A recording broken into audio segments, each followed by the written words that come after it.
Hi, this is Trey Passer, and welcome to my film series uh, reviews. This is Volume 3. Um, the movies that I'm going to be reviewing in this series movies are movies from the minds of the Ethan and Joel Coen. Okay, I bought this box set last year sometime. It has 4 films from the Coen brothers. Famous for No Country for Old Men, Miller's Crossing, Blood Simple, Raising Arizona. They're very, prolific and very intelligent, writers, producers, and directors. Okay, and in this set, you have 4 movies in this set: Blood Simple, Raising Arizona, Miller's Crossing, and Fargo. Of course, 4 really good films that I've seen before, except for Fargo. I've seen parts of that, but I haven't seen that all the way through. I've seen Blood Simple before, Raising Arizona, Miller's Crossing, and Fargo, but it's been a while since I've seen them. So I watched today, in this from this set from the minds of the Coen brothers. The movie that I watched today, of course, is the one that came out in 1984, and that would be, excuse me, Blood Simple. Came out in 1984.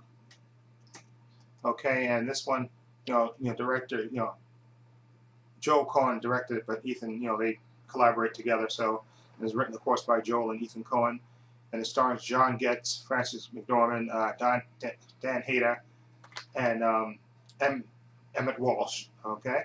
Now the players in this movie, you have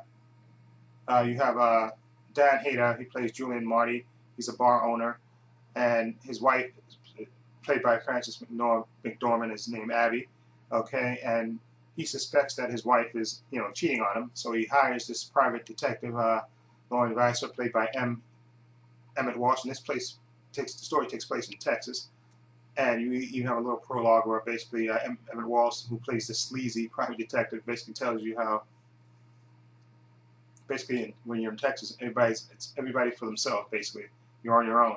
Okay, and of course, again, Julian Marty, the bartender, played by Dan Hayter, thinks his younger wife, played by Frances McDormand, Abby, is cheating on him. So he hires, Detective Lauren Weiser, Emmett Walsh, who's a sleazy. He's a private detective, but he's a sleazy private detective. You can tell that he's to basically to follow his wife to find out if she's cheating on him. And he actually does come back with pictures. Okay, and of course, Julian Marty is very jealous, of course, and they even tell you, explain a little bit of it because Frances McDormand, Abby, who's basically, I guess, running away from Marty at the time, she's running off with one of the bartenders, and Ray, played by John Getz, and she's explaining to him how Marty is kind of not right in the head, and extremely jealous, and of course she's running away from him, and Ray's giving her a lift and stuff, and of course the private detectives follow him, and then of course they go to a motel where they have sex, and of course he takes the pictures and brings them back to Marty, who pays him, and of course and even Marty, who's too crazy jealous and possessive, really can't stand this private detective Emmett Walsh because his character, like I said, is really sleazy, and he's always cracking jokes and stuff, and he even mentions that he was outside the hotel and taking pictures, waiting, all he had to do was take pictures of them going to the hotel. That would be proof enough, but he actually stayed around and took more pictures of them having sex, and what he even mentions that they waited, paused a bit, and then had sex again just to rub it in to Marty, who pays him and basically tells him to beat it, of course. So he grabs his money and leaves, and then of course there's this movie is like a film noir, like how the old type movies, how the whole atmosphere of this movie, like it's in Texas, it's hot, okay, and the music plays a very intricate part in this. Like I said, you have a lot of dark shadows in this movie, and the music definitely plays up the whole atmosphere of the movie. Like I said, you have this tension, of course, with Marty's, the character of Marty, who suspects, and now he has proof that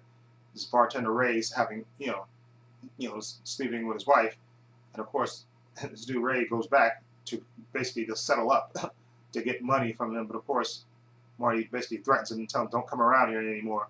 Okay, and then he leaves, and basically the rest of the movie, after Marty, you can tell he's just frustrated to the point, after that confrontation with Ray, he's so crazy in the head, just like Abby, basically told Ray that he is, that he calls back the sleazy private detective and tells him basically he wants him to kill his wife and the bartender Ray. He wants him to kill, and he'll give him money, he'll give him $10,000 to murder them.